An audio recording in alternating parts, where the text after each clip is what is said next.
we're going to use to model object imitation are these wooden blocks. Here we have wooden watermelons and then lots of fruits, and I have two sets that are identical. You might not have the same type of set, but any type of wooden blocks or small plastic pieces where you can have two sets that have the same ones and some sort of base to add them on is going to work just fine. So just like with the bears, we're going to start with having one item, and the goal is that when I pick up that fruit and put it on the watermelon, that my child is going to pick up that same fruit and also put it on the watermelon. You'll notice at first that it doesn't matter where it's going to go, it's just pick up the orange and put it on. Once they're able to do that, then we can start to make the field larger, just like with the bears, and then have more that they have to scan through to find the same one that I had and put it on. Once that's going well, then we can start to add in another element, which is find the same one, and now it matters where they put it. So now we want them to put it in the same position on the watermelon that I did. And then finally we can mix them together so that they have to spend a little bit more time scanning and looking for the pieces to find them and put them on.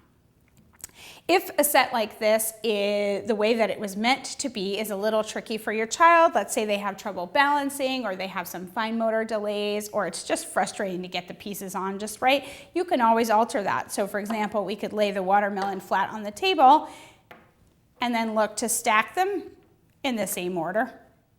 That can also be a fun way to extend this activity and just looking for other ways to have them imitate you using the same toy set.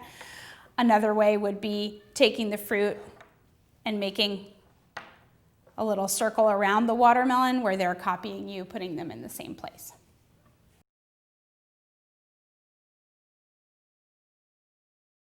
This next set that we're going to use to demonstrate object imitation is pretty versatile. Kids of a wide variety of ability levels enjoy playing with it. But for those beginning stages, one of the things you can do is set up a base. They have little suction cups on the end of each of these pieces, and they're very, very sturdy and flexible, so they're really easy for small hands to hold and manipulate. So we can stick a base to the table, and then again, I have out the two different ones that match that I want to use, so I'll model putting a piece on, and then if needed, help my child to model adding that piece on too. Woo! And then I would put out different ones and we would add those on. Again, here it doesn't really matter which place we're putting it on. So if I model adding one to here, they can take one and add it over to there.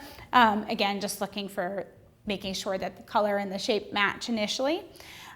Once that's happening, then I can start to put out a variety. And then I'll have my own set and I'll model putting one on and they can look for that same one and add it on. Another way to work on it is to practice putting two together. So for that, I would pick up two like this and show putting those together and then have my child look for those same two to put together, initially with just two out and then adding in more and more pieces so that they have to look and find them.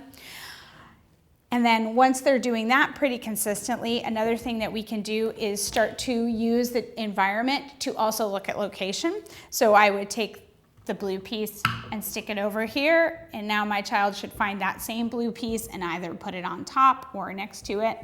And then I would find the yellow one and put it over here.